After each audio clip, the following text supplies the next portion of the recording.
안녕하세요. 합창업 주지도법 4주차 시간입니다. 오늘부터 한 두세 차시에 걸쳐서 레파토리 선정에 대해서 말씀드릴 텐데요. 왜 레파토리 선정이 중요한가? 먼저 한경대학교 백은견 선생님의 합창 경연대회의 효과적인 준비 부분을 보면서 한번 느껴보도록 하겠습니다. 여러분들이 합창단을 지도하실 때 목적이 뭔가요? 최종 목표점. 그냥 학생들과 즐거운 시간을 보내고 이들에게 음악적인 경험을 주고 많은 수행평가에 도움이 되고 여러 가지 목적이 있겠지만 경연대회라고 하는 하나의 대회를 이제 공동의 목표로 설정한다면 그만큼 더 집중력을 가질 수 있어서 실력 향상에는 도움이 되겠죠.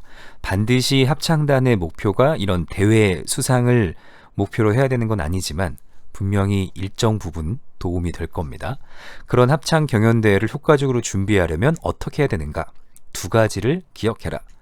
일단 경연 방법 또는 조건을 숙지해야 된다.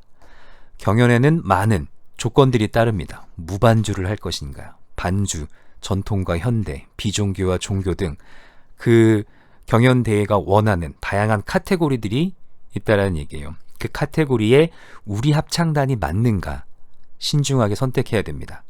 기간이 맞다라고 해서 혹은 아주 유명한 경연대회라고 해서 무작정 선택하면은 안 된다. 오히려 역효과를 볼 수 있다. 또한 합창단이 잘할 수 있는 장르보다 단순히 하고 싶은 원하는 장르를 선택하는 경우 좋지 않다. 이거 같은 경우는 약점을 보완하기보단 강점에 집중해라 라는 얘기 같아요. 합창단이 잘할 수 있는 우리가 원하는 이상향은 저쪽에 있지만 현실상 우리가 딱 커버할 수 있는 정도의 가장 잘하는 장르를 선정해야 된다라는 겁니다. 이런 조건을 충분히 숙지한 다음에는 바로 레파토리 선정으로 들어가야 돼요. 쉽게 말해서 곡을 골라야 됩니다. 무슨 곡으로 나갈지, 어떤 곡 연습을 시작할지. 이때 주의해야 되는 점 중에 저한테 가장 머릿속에 딱 꽂힌 게 경연과 공연의 차이를 이해해라. 고난이도의 곡을 선정해야 하고 완벽해야 된다. 어디에 속하는 말일까요? 만약 이게 공연이라면 물론 난이도 높은 곡으로 완성도를 보여주는 것도 공연 프로그램 내에서 중요하겠지만 결국 공연의 목적은 관객들과의 어떤 이제 소통이겠죠. 그러니까 난이도가 높다라고 좋은 공연이 되는 건 아니에요. 그런데 경연은 다르다라는 거예요. 경연은 남들과의 차별성도 필요하고 우리 합창단만의 독자성도 필요하고 우리 합창단의 실력을 보여줄 수 있는 뭔가 변별력을 줄 수 있는 테크닉이 필요하다는 거죠. 그래서 난이도가 높은 곡을 선정해야 되고 당연히 경연이니까 그걸 완벽하게 소화해야 된다. 그러니까 수준에 맞는 것도 선정해야 되고 그걸 완벽하게 할 수 있을 만큼 연습도 해야 된다는 걸 의미하고요. 이때 합창단 수준과 소리 색깔, 숫자 등을 고려해라. 합창단 수준에서 퀄리티라고 써있는 부분의 영문을 바꾸고 싶었는데 일단 선생님의 의도를 그대로 전달하기 위해서 퀄리티라고 뒀습니다. 그래서 수준과 톤 컬러, 그 다음에 규모가 어느 정도 되는 합창단인가를 고려해서 해야 된다. 그리고 경연이라면 보통 외국어를 권장하되 라틴어, 이태리어, 독일 가사를 권장한다. 왜냐? 이런 쪽 계열의 언어가 합창으로 발음하기가 좋다라고 하시고 있어요. 그래서 이태리어가 합창, 그러니까 성악에 적합한 언어라고 평가받아요. 그래서 오페라의 발전도 이태리 쪽에서 되고 나중에 독일과 프랑스로 오페라가 넘어오면서 왜 아마데우스를 봐도 모차르트가 피가로의 결혼을 독일 가사로 쓰고 있다라고 하니까 독일어가 노래를 부르기에 오페라를 하기에 좋은 언어인가요? 막 이렇게 얘기하는 장면들이 있어요. 그런 측면으로 보자면 물론 당연히 한글 가사가 안 좋다라는 건 아니겠지만 외국어 가사를 쓸 때는 라틴어와 이태리어, 하다못해 독일어 이쪽 가사를 권장한다라고 하고 계십니다. 그리고 지극히 개인적인 의견도 주고 계십니다. 여기는 그래서 제가 원문을 거의 그대로 갖고 와서 조금만 이제 정리를 했는데 장조는 따뜻하고 밝고 이상적이며 남성적인 느낌이 들고 단조는 슬프고 어둡고 여성적인 느낌이 든다. 또한 샵이 많은 조는 적극적이며 밝고 화려하다. 플랫이 많은 조는 소극적이며 부드럽고 상냥하며 온화하다. 단조에서 샵이 많은 조는 강하며 플랫이 많은 조는 쓸쓸하고 비장한 느낌이 든다. 장단주 구별 없이 샵이 있는 조는 올라가는 듯한 긴장감과 명쾌 화려한 느낌이 있고, 플랫이 있는 조는 내려가는 듯한 이완의 효과와 어둡고 쓸쓸한 느낌이 있다 라고 밝히시고 있어요. 그러니까 오랜 기간의 경험에서 오는 각각 곡의 조에 따른 느낌이겠죠. 물론 이거는 단순히 이런 조의 느낌이 딱 투영되느냐, 그렇지 않고 어떤 선율을 갖고 있고 어떤 가사를 갖고 있고 화성 진행이 어떠하고 리듬은 어떠한가, 수많은 변수들이 존재하겠지만, 그래도 여기서 이제 인사이트를 얻을 수 있는 건 이런 식으로 조성이면 조성, 박자면 박자, 음역대면 음역대, 이런 것들에 맞춰서 곡의 캐릭터가 결정되면 그 캐릭터가 우리 합창단에 잘 맞는가를 고려해 봐야 되는구나.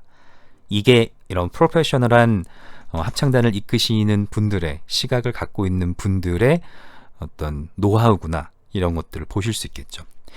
여기에서 그러면 레파토리 선정을 할 때 어떤 걸 고려해야 하는가 라고 했을 때, 시대별 레파토리에 대해서 점검해보고, 작곡가별 레파토리를 점검해보고, 종교적인 곡인지 혹은 세속적인 곡인지를 점검해보고, 어떤 국가의 음악인가, 그 다음에 시기와 절기는 어떤 걸 따르고 있는가, 어떤 장르인가, 이런 관점으로 생각을 해보라고 조언을 주고 계세요.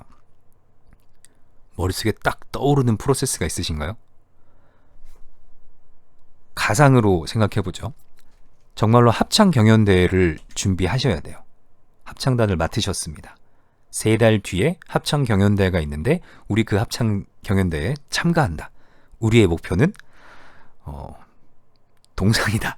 네, 동상 정도, 금운동할 때 동상 정도를 우리가 받아야 된다라고 목적을 뒀어요. 자, 시대, 어느 시대를 선택하시겠어요? 작곡가, 종교적인 공가요? 세속적인 공인가요? 그 작곡가의 국가, 그 곡이 쓰이는 시기와 절기, 그 곡의 장르, 최소한 이런 프로세스가 머릿속에 이제 있어야 된다는 거예요. 그래서 레파토리 선정에서 제가 여러분들한테 가장 자세하게 드릴 수 있는 건 아무래도 시대와 작곡가별 분류에 있어서 조금 더 도움을 드릴 수 있을 것 같아서, 제가 오늘부터 중세에서부터 현대까지를 아주 얕게 빠르게 다루느냐, 한두 군데를 딱 포인트로 잡고 약간 깊게 들어가고 빠르게 넘어가는 부분은 빠르게 넘어가느냐, 이렇게 고민을 하다가 일단은 중세부터 한번 잘 들어가 보자 라고 생각을 해서 준비해 봤습니다. 일단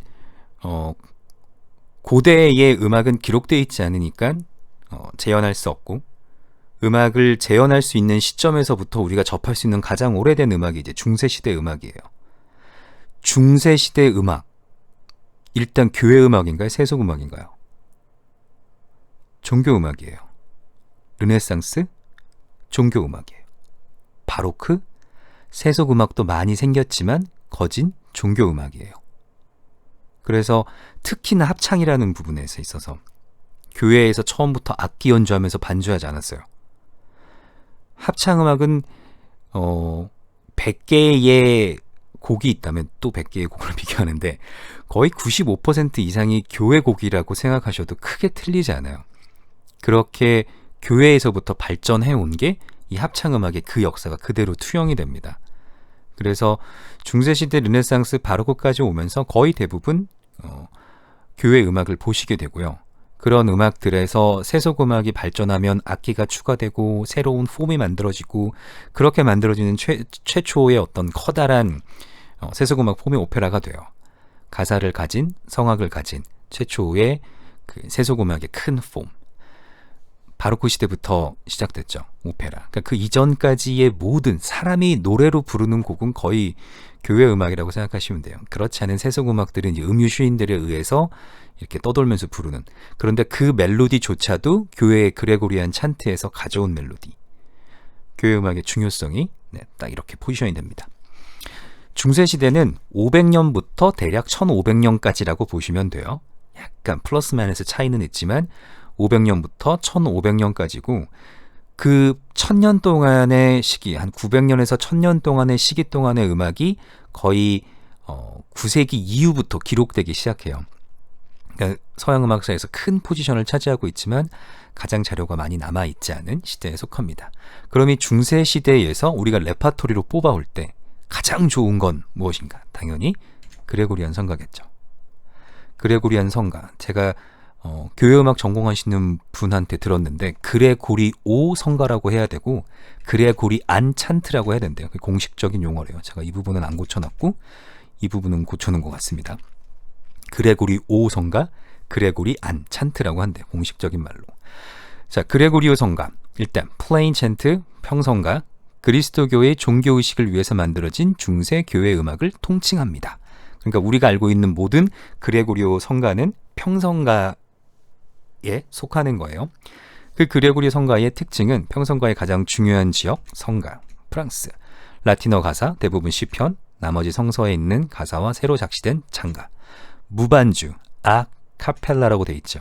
이탈리안 for in the manner of the chapel. 그러니까 예배에서 사용하는 방식, 예배의 정말 말하자면 매너, 그것이 무반주, 아카펠라였다. 중세 르네상스까지 갈 때까지 무반주 음악이에요. 오직 보이스로만. 그러니까 여러분들이 한 번도 어떻게 보면 접근해 보신 적 없었을 수 있는 무반주의 세계에 지금 이제 풍덩하고 뛰어드시는 겁니다. 단성으로 되어 있습니다. No harmony or counterpoint, only melody in unison. 이게 뭐죠? 단선율을 떼창으로 부른다라는 거예요. 가사를 따르는 리듬, phrase rhythm. 당연한 거죠. 아직 리듬의 기보법이 발견되기 전 음악입니다. 부정확한 음가, 역시 정확한 음가의 길이를 기록하는 방식이 생기기 이전의 음악이에요. 그리고 교회선법 사용, 역시 이것도 지금 우리가 알고 있는 장조와 단조라는 체계는 이 교회선법이 발전하면서 바로크 시대 정도에 가서 체계화된 거예요. 정말 장조와 단조, C 메이저, A 마이너, 원래는 C 아이오니안과 A 에올리안이라는 교회선법의 하나의 체계가 조성 확립이라는 화성과 만나면서 굳어진 게 바로크 시대예요. 그래서 보통 합창 음악에 대한 레퍼토리를 선정할 때 바로크 시대 음악을 선정하면 되게 오래전 음악을 선정한 것처럼 생각을 하게 돼요.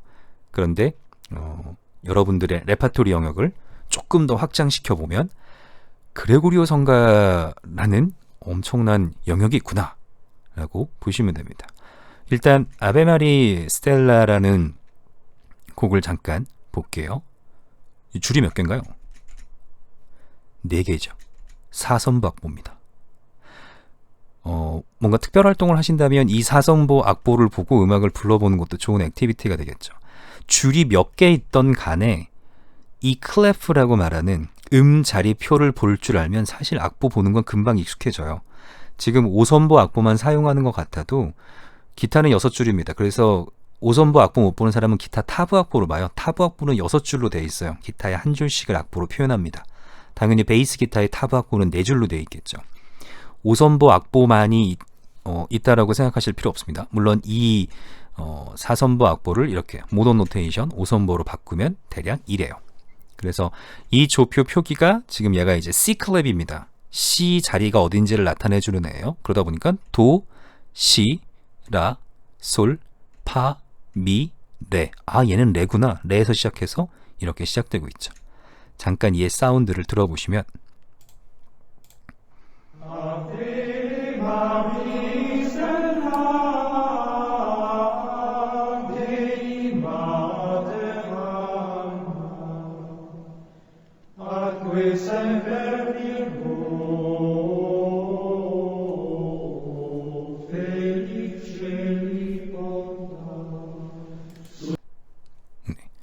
느낌이 어떠신가요?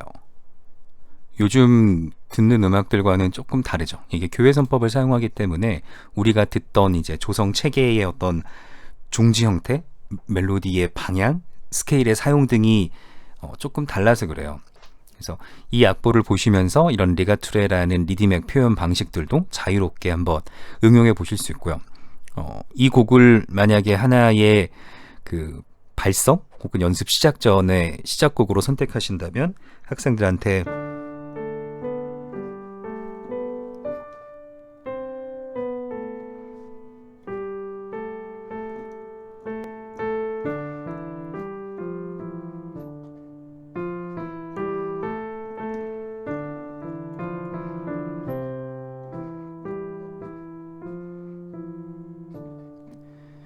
특별하게 리듬이 정해져 있지 않으니까 서로 이렇게 호흡을 맞추면서 모두 유니즌이니까 서로의 음정을 정확히 듣고 사운드의 밸런스를 맞추고 이런 연습으로는 굉장히 좋겠죠. 첫 음만 딱 주면 반주할 필요도 없이.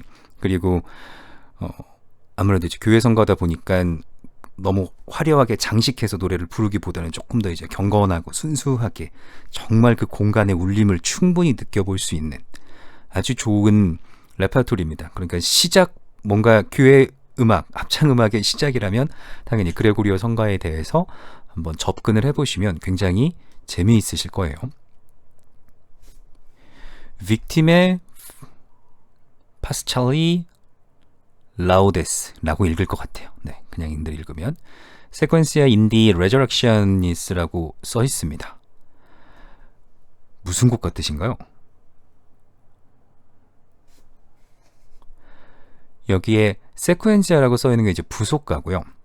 여기 1이라고 써 있는 건 8개의 교회 선법 중에 몇 번째 교회 선법을 썼는 거고, 이렇게 써 있는 건 첫 번째 가사를 첫 글자를 대문자로 이렇게 크게 큼지막하게 표기해 놓은 겁니다. 그래서 만약 이 곡을 연주한다라고 하면 교회 선법에 대한 얘기도 할 수 있고 전통 예배 의식에 대한 얘기도 할 수 있고 여기에 쓰여 있는 성서 내용이 어떠한 것인지에 대한 얘기도 할 수 있어요. 레저렉션이니까 당연히 부활절 때 불렀던 부속가겠죠. 그러니까 절기에 대한 얘기도 할 수 있고 이런 부분 관점에서 뭔가 곡을 찾아보자면 그레고리오 성가 굉장히 좋은 선택입니다. 그리고 이 곡은 이렇게 현대식으로 풀이된 악보도 있어요. 여기가 출처입니다. 여기 들어가시면 다양한 악보를 받으실 수 있어요. 얘도 잠깐 건반을 쳐보면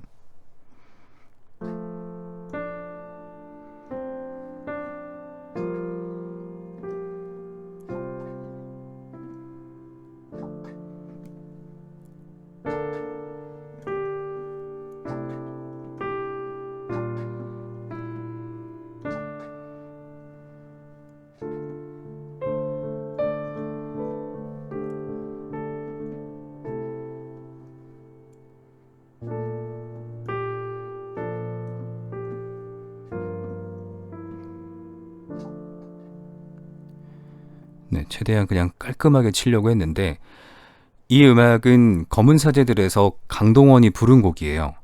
잠깐 보여드리면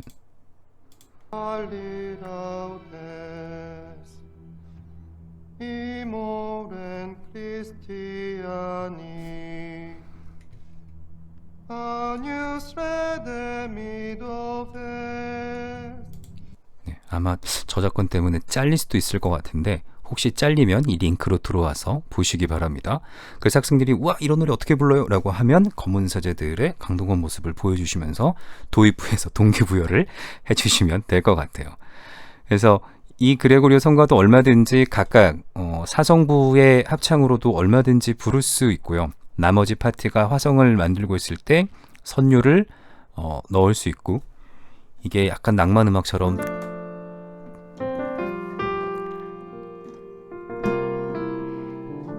뭐 이렇게 필을 넣어서 연주하기보단 정말 깔끔하고 순수하게 마치 바흐의 쥐선상의 아리아도 얼마나 깨끗하게 소리를 내는가 거기에 막 비르투오시티를 담는 것보다는 정말 쓰여져 있는 리듬과 음을 순수하게 표현하는 데 포커스를 두죠.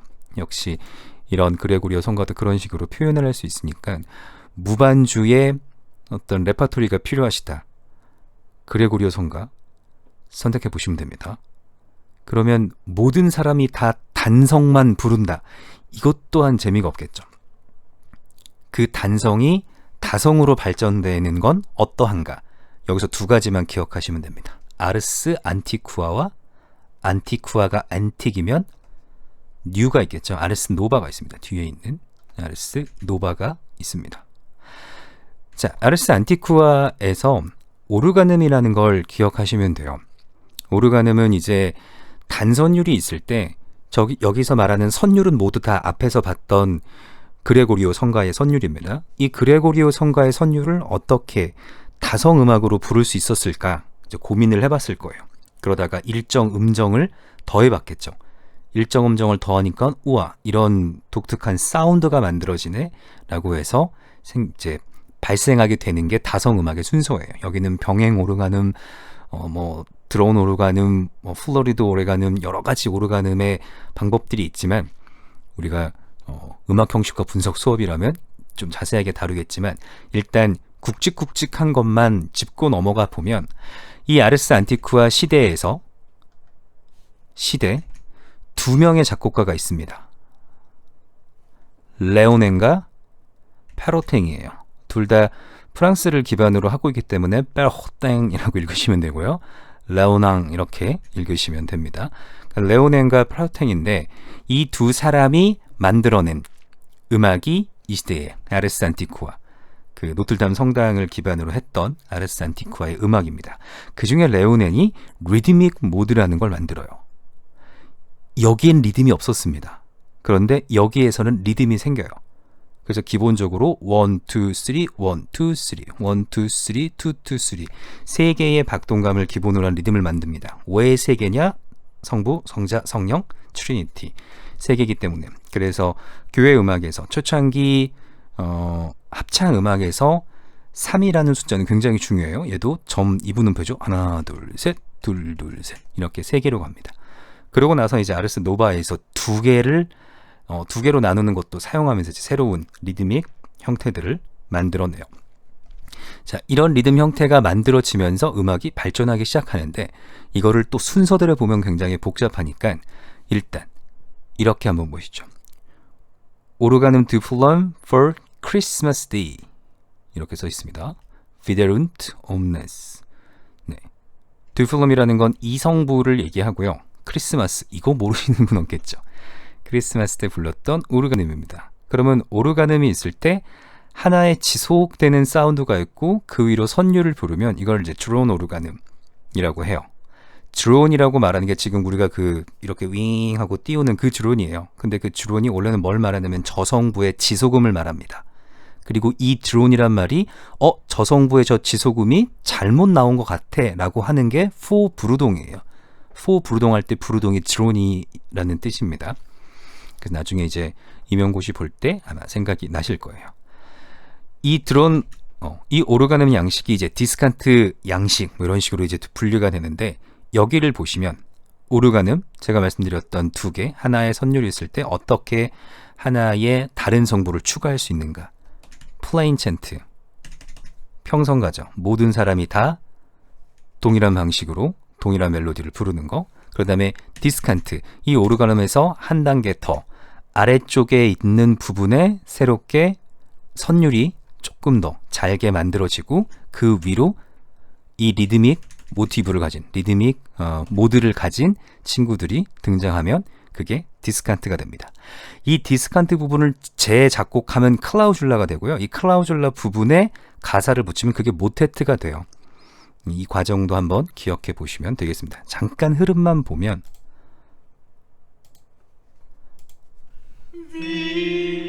자, V라는 말을 길게 끌고 갑니다. 그리고 그 위에서 자유롭게 선율을 불고 있죠.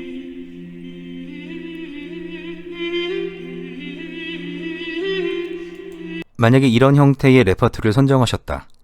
학생들 한 명이 절대 이호 못해요. 그러니까 저성부의 드론 역할을 하는 이제 한 8명 정도를 선정해 놓고 두 사람이 가고 얘네가 이제 일정 부분에서 숨 딸려서 피아노로 이제 줄어들 때 다른 두 명이 가고 또 걔네가 줄어들 때 또 다른 두 명이 가고 마치 말러의 혼이 계속 이렇게 연결되는 것처럼 드론 효과를 만들고 그 위에 파트에서는 너무 정확한 리듬이 나지 않게 조금씩 이렇게 좀 유기적으로 진행할 수 있는 성부를 만들면 이것 또한 굉장히 매력적인 파트겠죠. 오르가눔이 진행되면 그 다음에 뭐가 나온다고 돼 있죠? 플레인 챈트, 평성가가 나오죠. 이렇게 진행되던 음악이 어느 순간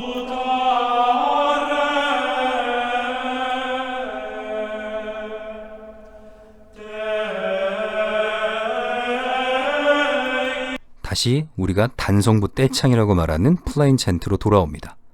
그리고 이 단성부 선율이 다시 오르가눔으로 바뀌죠. 그럼 오르가눔의 느낌 어떤지 대충 감 잡으실 수 있죠? 지속되는 드론의 사운드가 있고 그 위에 자유롭게 변주된 여기에 선율들이 다 그레고리오 성가의 선율들을 사용하고 있는 겁니다. 그러다가 이 오르가눔이 지나면 디스칸트가 나온다고 돼 있어요. 디스칸트 부분이 어떻게 되느냐?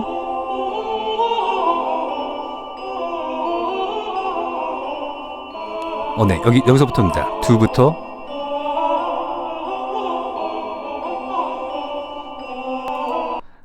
오르가눔 부분과는 어떻게 차이가 나죠?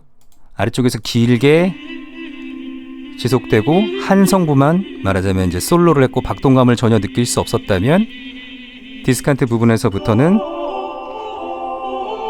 따라 따라 따라 이런 이제 어떤 박동감들이 만들어지죠. 그 위에 사용되는 애도 길고 짧고 길고 짧고 길고 짧고 이게 결국이에요. 길고 짧고 길고 짧고 이런 리드믹 모드들이 생겨난다. 그러면 지금은 이게 이제 한 9분짜리 음악이지만 얘를 축소해서 오르가눔, 플레인 찬트, 오르가눔, 디스칸트, 오르가눔, 플레인 찬트 순으로 한 1분 30초에서 2분짜리의 곡을 편곡한다. 그러면 되게 다채로운 사운드를 느껴볼 수 있겠죠. 맨날 남들도 다 부르는 그냥 일반적인 합창 음악보다 조금 더 매력적인 이건 이제 무반주라는 영역에 많은 점수를 줬을 때의 얘기입니다. 우리 콰이어는 절대 무반주 음악을 하지 않을 거야 라고 하면 사실 중세 르네상스 음악은 거의 필요가 없어요. 그런데 무반주는 그 무반주만의 엄청난 장점이 있어요. 어떤 소스는 뭐라고 밝히고 있냐면 세상의 평균율로 조율되어 있는 건 피아노 한 대뿐이다. 그런데 세상 모든 악기들이 다 그 피아노 한 대의 평균율 조율에 맞춰가고 있다. 사람의 목소리, 바이올린의 배음들, 기본적으로 모든 물리적인 음정들은 순정률에 기하고 있지만 우리는 평균율에 맞춰가고 있다. 그러니까 무반주 음악을 해라. 그래야 정말 물리적으로 순수한 그 배음열들의 어떤 이 섞임, 그 아름다움을 느낄 수 있을 것이다. 이런 얘기를 백은경 선생님이 하셨나? 네. 어떤 분이 하셨던 거를 본 기억이 납니다. 자, 레오냉을 이해하시면 사실 이제 페로탱은 이제 쉽게 이해할 수 있습니다. 아까는 오르가눔 듀플럼이었죠. 두 성부. 근데 여기서부터 이제 꽈드로플럼. 그래서 그 내성부가 만들어지고요. 눈치채셨을지 모르겠지만 테너 파트인데 어레 이렇게 밑에 있습니다. 불어로 뜨니라는 동사가 있어요. 잡고 있다라는 겁니다. 영어로 take라는 동사예요. 무언가를 이렇게 철봉 같은 걸 꽉 잡고 있을 때 뜨니라고 합니다. 그 뜨니에서 테노르라는 말이 그 뜨니르가 테노르에서 이제 온 거예요. 그러니까 지속되는 애라는 뜻입니다. 이 테너는. 그리고 그 위에 쌓이는 애들도 대충 보시면 아시겠지만 뭔가 소프라노, 알토, 베이스라는 사성부가 아니죠.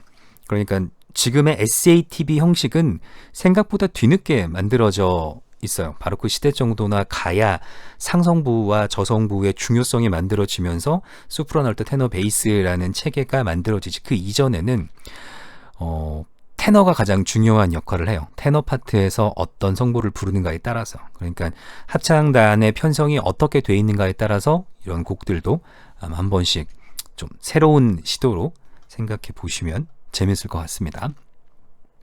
이 곡은 딱히 들어보지는 않을게요. 그래서 클라우줄라, 디스칸트를 다시 작속한 부분으로서 주선율의 리드믹 모드가 생기고 선율의 반복이 나타나며 후에 모테트에 영향을 줌 이라고 되어 있습니다. 이거는 제가 임용고시 보시는 분들한테 도움을 드리기 위해서 올려놓은 부분입니다.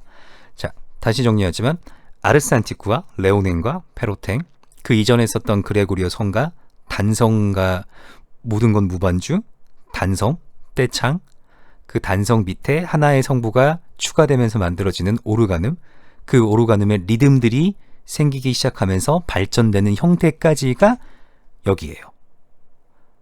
아르스 노바로 넘어가 보면 14세기 프랑스 중심에 유행한 새로운 음악 양식을 일컫는 말로 구조와 쾌락, 스트럭처와 플레저가 있습니다. 구조는 동형 리듬, 리듬과 선율의 패턴화, 쾌락은 매력적인 선율, 반응 내적 굴곡, 잦음, 불완전 협화음이라고 돼 있어요. 일단 아르스노바에서 기억하셔야 되는 건 많은 음악적인 혁신들이 생겨요. 이거 이제 한 번씩 읽어보시면 됩니다. 지금은 뭔가 아까 리드믹 모드가 만들어졌죠. 그러니까 리듬이라는 하나의 패턴이 만들어지고 여기서는 그 리듬들을 어떻게 타임으로 다룰 수 있을 것인가 라는 고민을 해요. 그래서 이렇게 분류하고 얘를 이렇게 세분화해서 이런 표기들로 하니까 우리가 공통적인 리듬을 읽어가는데 좀 쉽네 라고 해서 이렇게 쓰인 게 커먼 타임이라는 표시고 그거 절반한 게 알라브레브라는 표시입니다. 거기서 많이 보셨죠? 4분의 4박자, 지금의 커먼 타임 표기합니다. 그러니까 얘는 원래 4분의 4박자라는 뜻이 아니라 커먼 타임, 누구나 인지하고 있는 박동감이라는 뜻이라는 거예요. 그래서 더 깊게 들어가자면 아르스노바의 두 가지 혁신의 2등분을 전통적인 3등분과 함께 허용했고 세미브레빗을 미님으로 분할했다. 좀 더 자세한 건 이쪽 부분을 읽어보시면 되지만 어쨌든 정률 기호가 생겼다라는 거예요. 이렇게 정률 기호가 생기다 보니까 리듬이라는 체계가 말하자면 리듬이라는 게 기록될 수 있고 재현될 수 있고 그래서 동형 리듬이라는 새로운 이제 테크닉이 하나 등장합니다. 동형 리듬도 임용고시에 자주 출제되는 문제니까 기억해 두시면 좋습니다. 어쨌든 이 아르스노바 시대에서 기억해야 되는 두 명의 작곡가가 있습니다. 필립 비트리, 귀욤 드 마쇼가 있어요. 필립 비트리 동형 리듬, 귀욤 드 마쇼 역시 고정 형식과 동형 리듬이라고 기억하시면 됩니다. 여기 써있지는 않지만 자 일단 동형 리듬이 뭐냐? 아이소 리듬이에요. same 리듬. 그래서 제일 쉽게 설명드리면 리듬의 패턴과 선율의 패턴이 독립적으로 반복되는 거예요. 테노르 성부가 종종 리듬 반복과 선율 반복을 하는 노트르담 클라우줄라와 13세기 모테트의 관습을 확대시킨 것. 처음에는 이게 뭔 말인지 모르다가 노트르담 아르산티쿠아에 레오넨과 페록탱이 있었다는 클라우줄라 디스칸트 부분을 다시 작곡한 13세기 중세시대구나. 거기에서 발생한 모테트의 관습을 확대시킨 게 이거구나. 테노르 성부 뭔가 지속적인 중요한 역할을 하던 성부가 그땐 테너였었지. 이젠 조금씩 보이시죠? 이렇게 이론적인 부분을 밝아지면 여러분들의 레퍼토리 선정이 훨씬 더 늘어납니다. 자, 다시 동형 리듬을 설명해 드리면 동형 리듬에서 리듬을 딸래야 선율을 컬러라고 해요. 리듬 딸래야 선율 컬러. 만약 중간고사를 우리가 시험으로 보게 되면 반드시 출제되는 부분입니다. 기억해 두시면 좋아요. 아주 쉽게 보면 자, 멜로딕 패턴, 리듬 패턴. 리듬 패턴이 딸래야 멜로딕 패턴이 컬러입니다. 컬러는 지금 하나, 둘, 셋, 넷, 다섯, 여섯, 일곱. 라파솔도 레파시, 라파솔도 레파시, 라파솔도 레파시. 이렇게 가는 게 보이시죠? 리듬 패턴 딸래야 4분음표, 4분음표, 점 4분음표, 8분음표, 8분음표, 8분음표, 8분음표. 8분음표, 8분음표, 4분음표, 8분음표. 4분음표, 4분음표, 점 4분음표, 8분음표, 8분음표, 8분음표, 8분음표, 8분음표, 8분음표, 4분음표, 8분음표. 4분음표, 4분음표, 점 4분음표. 무슨 말인지 아시겠죠?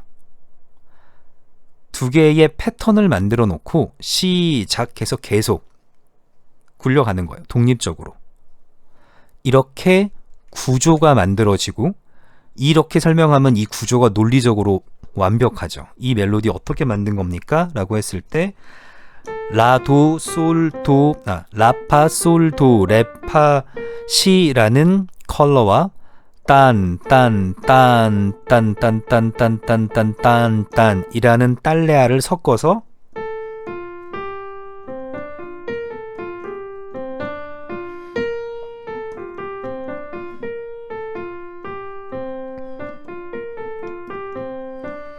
이렇게 멜로디를 만들었습니다. 논리적이죠. 이 논리적인 데서 오는 우와, 어떤 이 지적인 쾌락, 이게 이들한테 중요했다라는 거예요. 이렇게 음악 쓰면 듣기에 좋을까요, 안 좋을까요?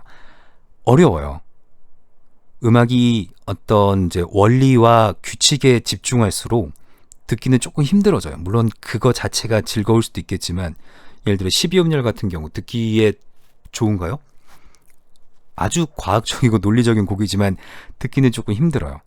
그런데 이 당시에 음악을 즐길 수 있었던, 들을 수 있었던, 음악을 연주할 수 있었던 모든 사람들은 다 엘리트 계층이었다라는 거예요. 교회에서 음악을 연주할 수 있었던 건 일단 남자밖에 없었습니다. 선택받은 사람들만 할 수 있었어요. 이 음악을 감상할 수 있는 사람들도 어느 정도 지배 계층이 있었어야 돼요. 이렇게 발달해온 클래식 음악은 기본적으로 부르주아 엔터테인먼트입니다.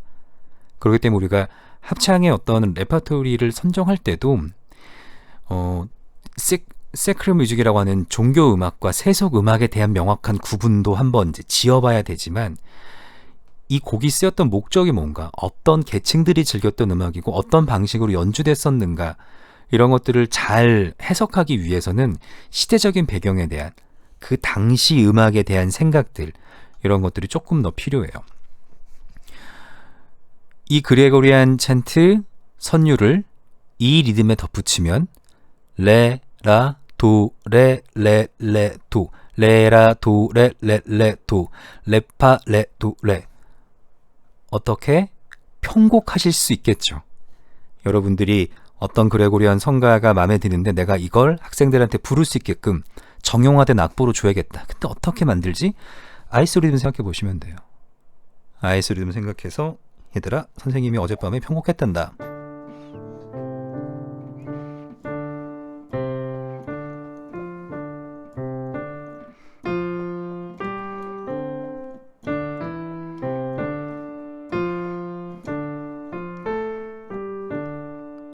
이렇게 하시면 됩니다. 그런 다음에 우리 오르간음 배웠죠? 한쪽 성부 A음 계속 불러볼까?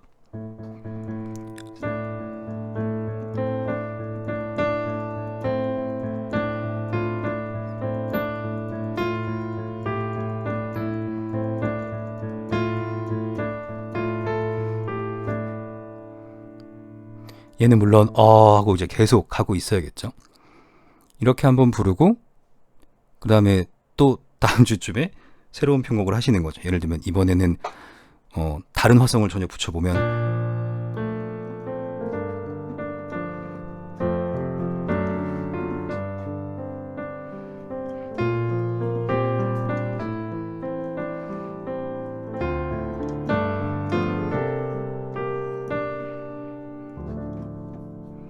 이런 식으로 전혀 엉뚱한 화성을 붙여서 또 멜로디를 발전시켜 가면서, 그러니까 경연대회의 레퍼토리를 준비를 위해서는 적절치 않겠지만 학생들과 합창이라는 게 어떻게 발전되고 만들어지는가, 이런 걸 경험해보고 실습해보기에는 굉장히 좋은 방식이겠죠. 이러한 알소 리듬을 필드 비트리가 한 단계 더 구조라는 측면에 집중해서 한 단계 더 발전시켰다기보단 테크닉을 사용한 게 시메트릭 스트럭처예요. 그 구조라는 데서 가장 완벽한 구조겠죠. 쉽게 말해서 절반으로 딱 접힌다는 얘기예요. 쉼표를 기점으로 2분음표, 4분음표 2개, 4분음표, 2분음표, 점 2분음표, 이렇게 리듬을 씁니다. 이게 나중에 메시앙의 non-retrogradable 리듬, 뒤집을 수 없는 리듬과도 일맥상통하는 얘기예요. 이렇게 완벽하게 접히는 걸 팔런주럼이라고 합니다. 그러니까 시메트릭은 대충의 대칭 구조면 팔런주럼은 완벽하게 이렇게 딱 접힐 때 팔런주럼이라고 해요. 얘를 그럼 어디서 찾아볼 수 있느냐? 무슨 파트가 제일 중요하죠? 테너 파트가 제일 중요하죠. 테노르, 뜨니. 테너 파트 보면 머시기 네모칸 점, 동그라미 점, 이건 이제 이 당시에 리듬을 기보하는 방법들이었습니다. 예를 보면 점 2분음표, 그 다음 예, 그 다음 예, 쉼표 예, 뭔가 지금의 방식으로 해석하기 뭐하지만 얘와 얘가 똑같이 생겼고, 얘와 얘가 똑같이 생겼고, 얘와 얘가 똑같이 생겼고, 얘 똑같이 생겼고, 여기에 쉼표 있고, 이 리듬이에요. 여기에 시메트릭한 선율이 들어가 있는 겁니다. 그런데 이렇게 만든 음악이 구조적으로는 완벽하고 이론적으로는 매력적이지만 과연 쉽게 들리느냐?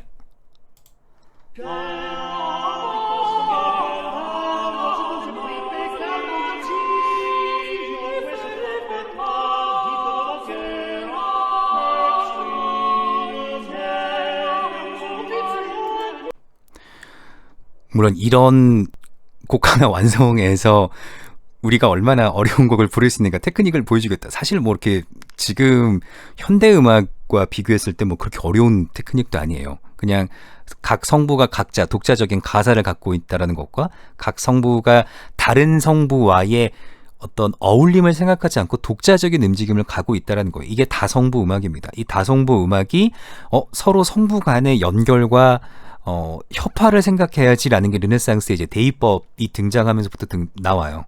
그러니까 여러분들이 무반주 음악으로 중세 음악과 르네상스 음악이 가지고 있는 이제 사운드가 다릅니다. 나중에 이제 팔레스트리나가 등장하기 시작하면서부터의 무반주 음악은 하루 종일 듣고 있어도 지루하지 않을 만큼 다 좋아요. 그래서 아마 무반주 음악에 있어서 이런 이제 새로운 레파토리를 볼 수 있는 건 아마 중세 시대, 그나마 르네상스 시대가 마지막이고, 합창곡에 반주가 붙기 시작하면서부터는 사실상 어떤 화성, 어떤 선율, 어떤 가사 이 정도의 차이지 곡 스타일은 거의 대부분 비슷하다. 현대 음악이 되기 전까지. 그게 제 의견입니다. 자, 마지막 정리 부분으로 라 메스드 노트르담이라는 곡을 보시면 기욤 드 마쇼의 곡입니다. 다닐 작곡가에 의해 쓰여진 단일 악보로 작곡된 최초의 다성 미사라고 되어 있습니다. 역시 아이스 리듬을 사용하고 있어요. 그런데 이 아이스 리듬을 너무 패턴이라는 것에 집중하기보다 하나의 정형화된 리듬제 블럭들, 이렇게 반복되는 점 4분음표, 2분음표, 4분음표, 점 4분음표, 점 4분음표, 2분음표, 4분음표, 점 4분음표, 점 4분음표, 2분음표, 4분음표, 점 4분음표. 어떤 패턴이 있는지는 보이시죠? 그러면 음악 내에서 들리느냐? 물론 얘를 따라 들으려다 보면은 나무를 보다 보면 이제 숲을 못 보겠죠. 그래서 굳이 얘를 따라 들을 필요는 없지만 이 기욤 드 마쇼의 끼리의 정도는 지금 이제 리듬을 보셔도 아시겠지만 쉽게 연주할 수 있어요.